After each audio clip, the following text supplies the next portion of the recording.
फिर मैं बुक पे जा रहा हूँ, ठीक है। ये आई प्लस इज इक्वल टू 1, अब इसी में आप आई प्लस इज इक्वल टू 2 भी कर सकते हैं, तो ये 2 ऐड करना शुरू कर देगा, ठीक है। जब इज इक्वल टू के बाद जो नंबर आप डालेंगे, तो इनको कहते हैं जी compound assignment, compound arithmetic operators.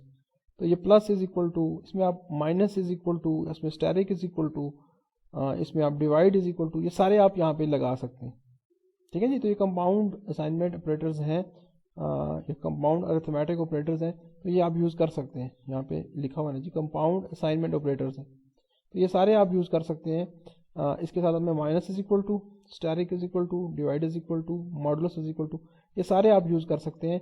और ये सारे यही करेंगे जी कि आपके जो भी नंबर, जो भी वेरिएबल लिखा हुआ है आई, इस केस में तो आई के अंदर आई को ये जो राइट साइड पे नंबर लिखा हुआ है इसको इतना प्लस करेंगे और इसी में वापस सेव कर देंगे। तो ये आप कर सकते हैं, आप इस तरह से सेव कर सकते हैं, ठीक है।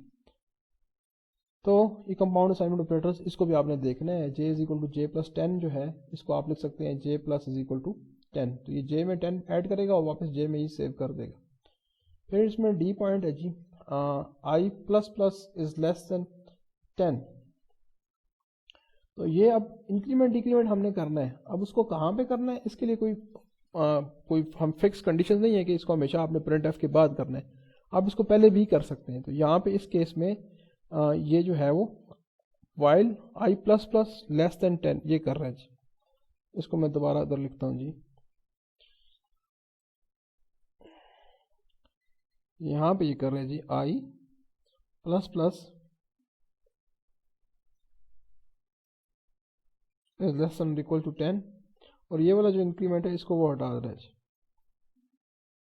अब क्या होगा जी, अब भी वही काम होगा कि यहाँ पे आई प्लस प्लस पहले हो जाएगा, 1 के अंदर इंक्रीमेंट करो, लेकिन ये पोस्ट फिक्स है, मैं आपको थोड़ी देर में पोस्ट फिक्स और प्री फिक्स के बारे में भी समझाता हूँ। लेकिन अभी आप इसको समझ लें कि जी अभी जब ये पोस्ट फिक्स होगा, जब प्लस प्लस होगा इसके साथ में आई के साथ, तो पहले इस आइट्रेशन के अंदर जो लूप एक दफ़ा चलती है तो हम उसको कहते हैं कि ये लूप की एक आइट्रेशन है, तो उस एक आइट्रेशन के लिए आई की वैल्यू पुरानी ही रहेगी। तो आई की वैल्यू ऑलरेडी क्या है जी 1, तो इस पहली आइट्रेशन में जब पहली दफ़ा प्रिंट एफ होगा तो उसमें आई की वैल्यू 1 ही रहेगी, ठीक है। ये आई प्लस प्लस की वजह से, तो प्लस प्लस में यही होता है जी कि जब बाद में प्लस प्लस आएगा तो फिर क्या होगा जी, आपकी वैल्यू पहली इसी आइट्रेशन में वही रहेगी, तो पहली दफ़ा 1 प्रिंट होगा, ठीक है ना।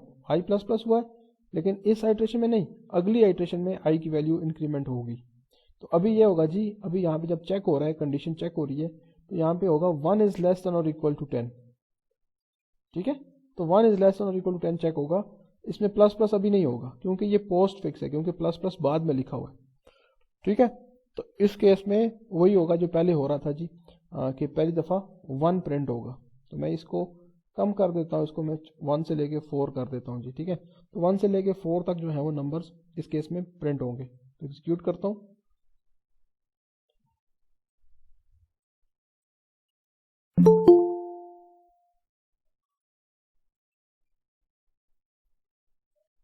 अच्छा ठीक है ना जी। तो ये लास्ट में जो है वो 5 भी प्रिंट हुआ है, पहली दफ़ा क्या प्रिंट हुआ है जी,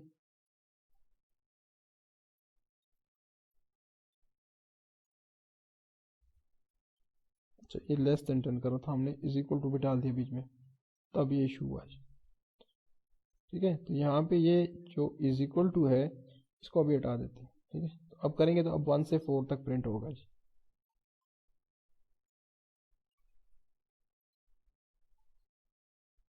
ठीक होगी जी ये बात। I plus plus is less than equal to 10, 1 नहीं हुआ सर जी 2 से हुआ है। यही बात है।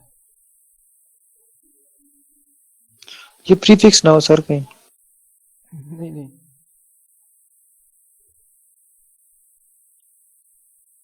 आई plus plus is less than 4,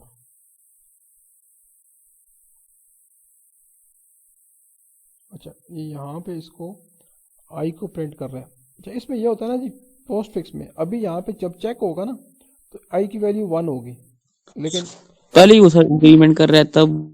ये बात सुने, यहाँ पे आई की वैल्यू क्या है जी 1 है, तो जब यहाँ पे चेक हो रहा है ना जी, चेकिंग के टाइम पे इसकी वैल्यू 1, आई की वैल्यू 1 होगी, ठीक है, क्योंकि अभी पोस्ट फिक्स है, अभी इसमें ऐड नहीं हुआ, ठीक है। लेकिन जब भी इस पे दोबारा कंट्रोल आएगा तो आई की वैल्यू इंक्रीमेंटेड होगी। देखिए ना, यहाँ पे आई के ऊपर कंट्रोल नहीं आया ना, आई प्लस प्लस है, तो आई की वैल्यू यहाँ पे 1 चेक होगी, 1 is less than 4, condition true है। यहाँ पे 1 आई की वैल्यू क्या होगी, 1 ही यूज होगी आई प्लस प्लस की वजह से। अगर हम लिख दें ना जी, सर प्लस प्लस आई से चेक करें। ले जी, प्लस प्लस सर आई की वैल्यू 2 नहीं चेक होगी, क्योंकि आई की वैल्यू तो 1 है और प्लस प्लस तो 1 प्लस कर रहा है इसमें, तो 2 चेक होगा। यही चीज हम समझ रहे हैं, यही इसीलिए यहाँ पे इसको बहस कर रहे हैं इसके ऊपर। यहाँ पे अगर ये प्लस प्लस आई होगा, ठीक है, तो ये प्रीफिक्स इसको इंक्रीमेंट ऑपरेटर हम कहते हैं। लेकिन जब आई प्लस प्लस लिखते हैं तो वो पोस्ट फिक्स इंक्रीमेंट ऑपरेटर होता है। जब पोस्ट फिक्स होगा तो इस एक्सप्रेशन के अंदर इसकी पुरानी वैल्यू ही यूज होगी जो कि 1 है। लेकिन जब प्लस प्लस आई लिखेंगे तो फिर इसमें इंक्रीमेंट पहले होगा और फिर ये कंपैरिजन इसका होगा 4 के साथ। ठहरे, अच्छा, इसको समझने के लिए ये है ना जी, यहाँ पे भी मैं 1 कर देता हूँ जी।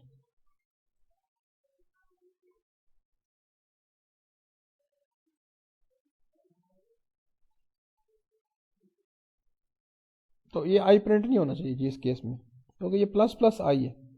ले रन करता हूँ, ठीक है जी, कुछ भी नहीं हुआ। क्यों नहीं हुआ? कि पहले इसकी वैल्यू इंक्रीमेंट हुई है और वैल्यू 2 हो गई है। अब 2 is less than 1 condition false हो गई है, ठीक है। इसको इज इक्वल टू भी कर देता हूँ, ये रेंज। फिर दोबारा चेक करते हैं, 2 इज लेस देन और इक्वल टू 1 कंडीशन फॉल्स है। लेकिन अब इसको मैं पोस्ट फिक्स करता हूँ, आई प्लस प्लस। अब देखें जी, I plus plus is less than और इक्वल टू 1 कंडीशन ट्रू है या फॉल्स है?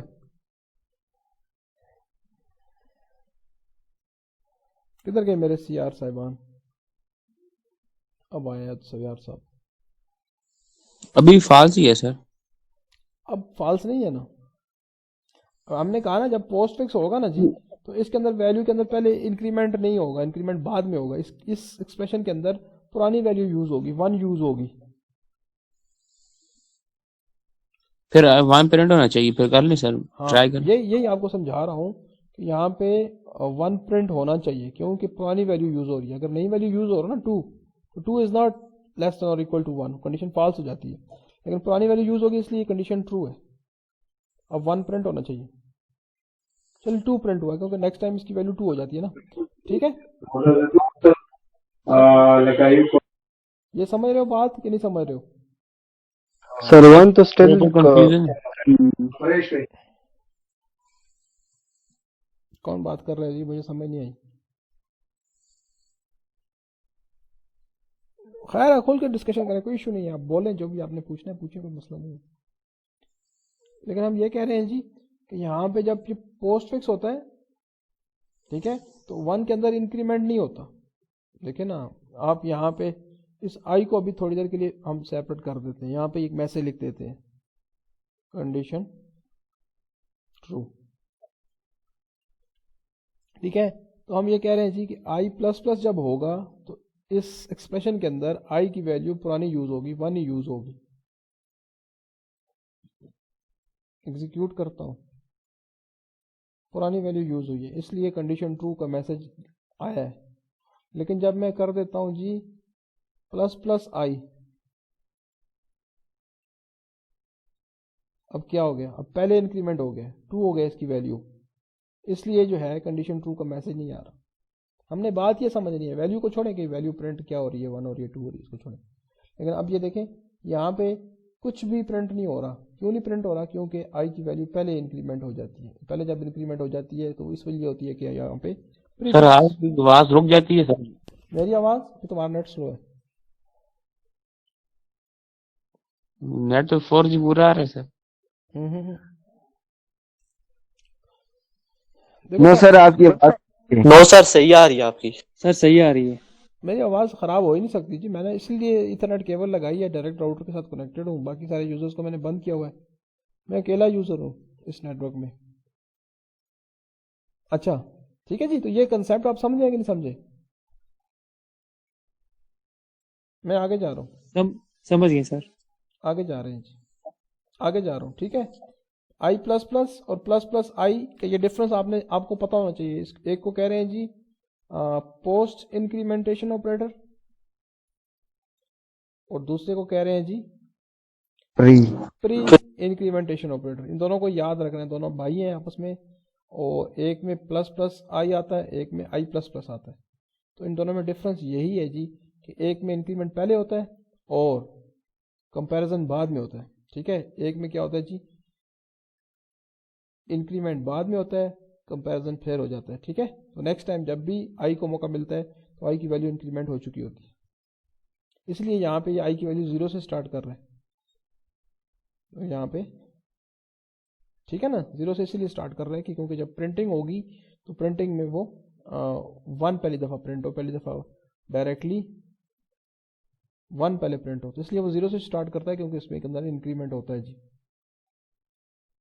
तो ये आप देख लें इस चीज़ को, ये पोस्ट फिक्स और प्री इंक्रीमेंटेशन ऑपरेटर्स जो हैं ये कैसे काम करते हैं, इनका आपको पता होना चाहिए, ठीक है जी। अब एक एग्जांपल आ गई है जी कि देयर आर क्या है जी, डिटरमिन ओवर टाइम पे ऑफ 10 एम्प्लॉयज़। तो 10 एम्प्लॉयज़ का ओवर टाइम पे ये है जी कि जितने उन्होंने घंटे लगाए हैं जी, enter number of hours worked, तो उसने यूज़र ने दे दिया जी इतने घंटे काम किया। If R is greater than 40, अगर आर 40 से ज़्यादा है तो क्या होगा जी, ओवर टाइम पे इज इक्वल टू और माइनस 40 इंटू 12, ठीक है।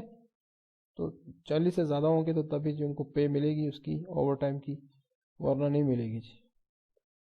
तो ये पूरे महीने का खाता होगा कि पूरे महीने में उन्होंने कितने घंटे ज़्यादा काम किया है और उस हिसाब से उनकी पे बनेगी, ठीक है। तो ये प्रोग्राम आप कर लें, या मुझे कहते हैं तो मैं अभी आपको कर देता हूँ, मैं ही कर देता हूँ जी।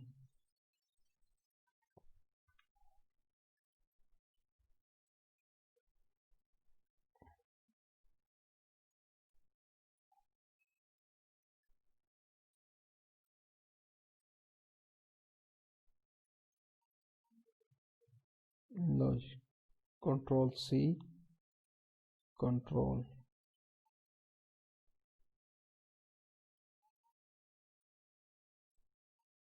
लो जी, कंट्रोल भी हो गया जी। अब इसमें से मैं गलतियाँ अपनी ढूंढूँ जी, ये एक गलती है जी, सबज हो गया जी, काम पूरा हो गया जी। और ऊपर वाले प्रिंटफ में भी, ऊपर वाले प्रिंटफ में भी इशू है जी, हमारे सीआर साहब ने कहा है जी, हमारे सीआर साहब ने ये भी कहा है जी कि स्कैन एफ में भी जो है वो इशू है जी। फिर हमारे सीआर साहब ने और कुछ नहीं कहा। और जी सीआर साहब कहीं पे कोई परसेंट एफ परसेंट डी कोई गलती कोई बताए ना। नहीं सर अब ठीक है। अब ठीक नहीं है ना यार, ये डबल कोट्स क्यों यहाँ पे आ रहे हैं? सर ये डबल बॉडी आ रही है यहाँ पर, एंड में 2 बॉडीज है। तो 2 ही होती है ना यार, एक लूप की बॉडी क्लोज हो रही है और एक मेन एक वाइल की और एक ठीक है सर, मैं ऊपर नहीं देख। और फिर यहाँ पे एक रिटर्न 0 ना लगा दें, अगर आप लोग इजाजत दें तो रिटर्न भी कर ले। और गाने सर आपकी बादशाहत है यहाँ पे। जी जी मेरी बादशाहत है। अब प्रोग्राम को समझ लें जी, यहाँ पे जी AOT पे एक वेरिएबल है, और का एक वेरिएबल है, आई का एक वेरिएबल है। अगर आई जो है वो लेस देन 10 है, ये जो है ये एम्प्लॉयज़ को काउंट कर रहे हैं, ठीक है। पहला एम्प्लॉय उसकी काउंट होगी जी, क्या जी, वर्कलोड उसका काउंट होगा जी। अगर उसके आवर्स जो है वो हो गए 40 से ज़्यादा, ठीक है, तो ये कुछ थोड़ा काम ज़्यादा हो जाएगा, इसलिए हम 2 एम्प्लॉयज़ के लिए कर देते हैं जी, ठीक है। आप लोग 10 ही कर लें अपने प्रोग्राम में, सही है जी। तो 2 एम्प्लॉयज़ के लिए हम करेंगे, दोनों को बार बार हम आवर्स लेंगे, दोनों की 2 दफ़ा आवर्स हमें मिल जाएंगे जी, स्कैनअप से आ जाएंगे। फिर वो आवर्स अगर 40 से ज़्यादा हुए तो क्या होगा जी, उसका ओवर टाइम पे जो है वो किसी फार्मूले के मुताबिक कैलकुलेट होगा और फिर वो आखिर में प्रिंट हो जाएगा जी, ठीक है जी। बस मैं इसको रन करने लगा हूँ, बाकी इसमें गलती हुई तो नज़र आ जाएगी। नहीं जी प्रोग्राम चल गया जी। Enter number of hours worked, ठीक है जी। मैं अब पहला एम्प्लॉय हूँ, मैंने 80 घंटे फालतू काम किया जी, एंटर कर दिया जी, मेरा ओवर टाइम पे निकल गया जी 480 रुपये। दूसरा बंदा था, उसने जी 39 घंटे काम किया था, उसका कुछ ओवर टाइम पे नहीं बननी चाहिए जी, ठीक है, नहीं जी, उसका 0.0 निकल गया जी, ठीक है जी। तो ये इस तरह से ये प्रोग्राम काम करता है, इसको समझें।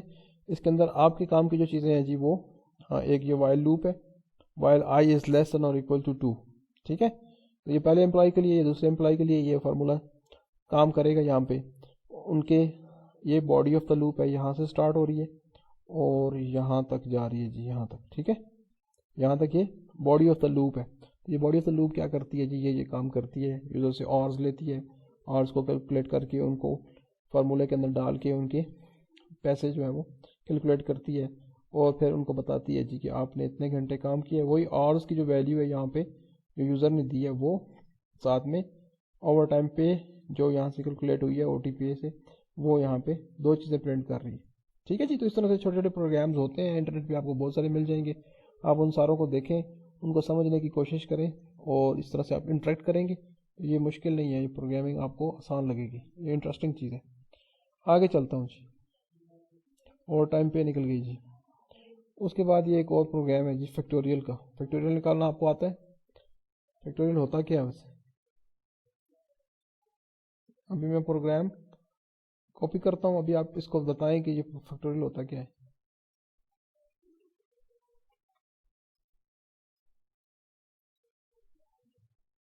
यहाँ से लेके यहाँ तक जी क्या हो गया जी, फैक्टोरियल का प्रोग्राम आ गया जी। अब इसमें गलतियाँ CR साहब जो कह रहे थे जी, वो ये है जी, ये हो गई जी CR साहब गलती, ये हो गई जी CR साहब गलती।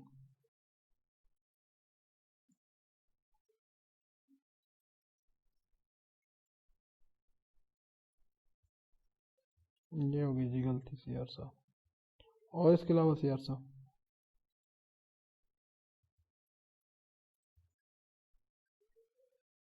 एग्जीक्यूट करने लगा हूँ जी।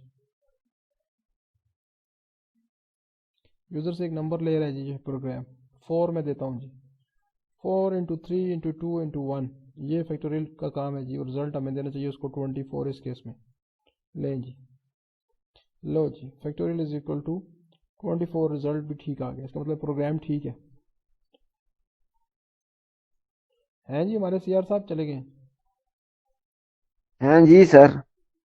अच्छा जी CR साहब, यहाँ पे क्या हो रहा है जी, यूज़र से एक नंबर लिया जा रहा है जी, ले लिया नंबर, नम में इसको स्टोर कर लिया, ठीक है। अब क्या किया जी, दो वेरिएबल्स हैं फैक्ट और आई, दोनों को 1 असाइन कर दिया जी, दोनों की वैल्यू क्या कर दी है, 1 कर दी है। इसमें भी कोई एतराज़ नहीं होगा CR साहब को। फिर क्या हुआ जी, while I is less than और इक्वल टू नम। अब यूज़र ने 4 दिया हुआ है यहाँ पे जी CR साहब, मैं कमेंट्स में साथ में लिख देता हूँ जी, यहाँ पे /4 जो है वो उसने दिया हुआ है जी। किसने? यूज़र ने दिया हुआ है जी, 4 दिया हुआ है। अब यहाँ पे क्या हो रहा है जी, आई की वैल्यू क्या है, आई की वैल्यू क्या है यहाँ पे, 1 है। नम की वैल्यू क्या है, यूज़र ने अभी दी है 4 है। हमारे CR साहब हमसे बात ही नहीं कर रहे, फिर मैं अकेला कैसे बातें करूं जी CR साहब? Yes sir, yes sir. Yes sir, yes sir तो आंसर नहीं है ना यार। मैं ये कह रहा हूँ जी, यहाँ पे CR साहब, यहाँ पे आई की वैल्यू 1 है, यस सर। और कंडीशन ट्रू है या फॉल्स है, ये पूछना चाह रहा हूँ।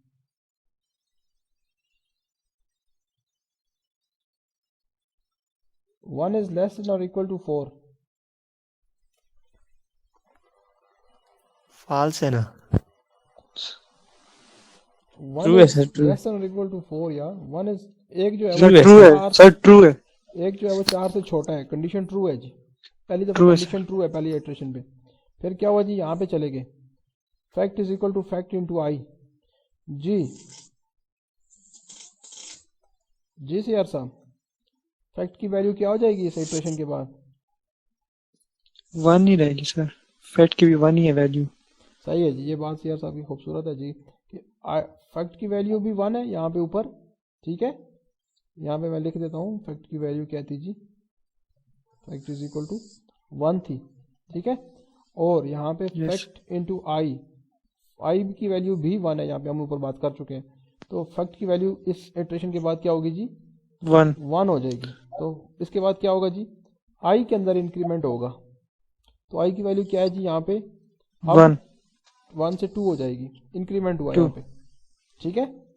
दोबारा कंडीशन पे जाएंगे यहाँ पे, अब आई की वैल्यू है जी 2 इज लेस देन और equal to num, 2 is less than 4, condition ठीक है, यस सर, ट्रू है, ट्रू है। फिर हम यहाँ पे आ जाएंगे जी, fact is equal to fact into I. तो फैक्ट की पुरानी वैल्यू 1 थी, 1 इंटू 2, इसकी इस आइट्रेशन के बाद फैक्ट की वैल्यू क्या हो जाएगी, यहाँ पे 2 हो जाएगी, 2 सेव कर दिया जी हमने यहाँ पे फैक्ट में। और फिर हम नीचे आ गए जी, आई प्लस प्लस फिर किया, आई की वैल्यू 2 3 हो गया, 3 हो गया, 3 हो अब गई, यहाँ पे जब पहुंचे तो आई की वैल्यू 3 हो गई, 3 हो गई, ठीक है। अब क्या होगा जी, 3 इज लेस देन और इक्वल टू 4, ट्रू है सर, फिर ट्रू है जी। फिर यहाँ पे आ जाएंगे, fact is equal to fact into I. तो फैक्ट की वैल्यू क्या है जी, 2 इंटू आई की वैल्यू 3 है, 6, तो फैक्ट में 6 सेव हो जाएगा जी इस इटरेशन के बाद। फिर क्या होगा जी, आई प्लस प्लस, आई की वैल्यू अब क्या हो गई, 4 हो गई। यहाँ पे आके मैंने लिख दिया जी आई इज इक्वल टू 4, और उसके बाद मैं क्या कर रहा हूँ जी, 4 इज लेस देन और इक्वल टू 4, ट्रू है, इज इक्वल टू की वजह से अभी कंडीशन फिर ट्रू है। फिर हम नीचे आ गए जी, fact is equal to fact into, fact की वैल्यू क्या है 6 इंटू आई की वैल्यू क्या है अभी 4, 24 हो गया 6 सर, इंटू 4, फैक्ट की वैल्यू यहाँ पे हो गई 24, ठीक हो गया जी। अब फिर हम यहाँ पे आ गए, आई ये 5 हो गया, आई की वैल्यू हो गई 5 is condition false, less than और इक्वल टू 4, कंडीशन हो गई फॉल्स। जब फॉल्स होगी तो हम डायरेक्टली इस लूप की बॉडी से बाहर निकल जाएंगे, यहाँ पे चले जाएंगे printf के पास, ठीक है जी। अब फैक्ट के पास लास्ट में 24 सेव हो गया था। अब यहाँ पे जब आके फैक्टोरियल वैल्यू ऑफ नम, यहाँ पे नम्स प्रिंट होगा 4, ठीक है। Factorial value of 4 is equal to fact, fact की वैल्यू हमने कहा कि वो 24 लास्ट में सेव हुई है, यहाँ पे 24 इसलिए प्रिंट हो रहा है। तो ये प्रोग्राम जो है वो हमें फैक्टोरियल फाइंड करके देता है, सही हो गया जी, यस सर, ठीक है। अब मैं कहता हूँ जी कि अब आगे चलते हैं जी बुक में, मेरे को क्लास कुछ ज़्यादा लंबी हो गई है, लेकिन चलें थोड़ा गुजारा करें। ये वाला प्रोग्राम आपने खुद करना है जी, पावर वाला, ठीक है। 2 नंबर्स हैं, उनकी पावर देखें कैसे हम खुद अपने से प्रोग्राम बना के कर सकते हैं, ठीक है जी। अब इसके बाद एक्सरसाइज स्टार्ट होगी, एक्सरसाइज को कोशिश करें कि आप खुद करें, बल्कि मैं देखता हूँ, सोचता हूँ आपको एक असाइनमेंट दे देता हूँ, कोई एक एक्सरसाइज आप सॉल्व करें और उसके ऊपर आप भी इसी तरह से एक वीडियो बना के मुझे भेजें जिसमें आप प्रोग्राम को एक्सप्लेन कर रहे हो। हर बंदा एक प्रोग्राम को एक्सप्लेन कर दे यार, क्या ख्याल है, ठीक है जी। यस सर, तो ये वाइल की कंडीशन जहाँ तक थी, जहाँ तक वाइल की बातें थी वो ख़त्म हो गई हैं जी, ठीक है। अब हम कल जो है वो इसके बाद जो फॉर लूप है या नेस्टिंग ऑफ लूप्स है वो हम कल बात कर लेंगे, ठीक हो गया, ओके सर।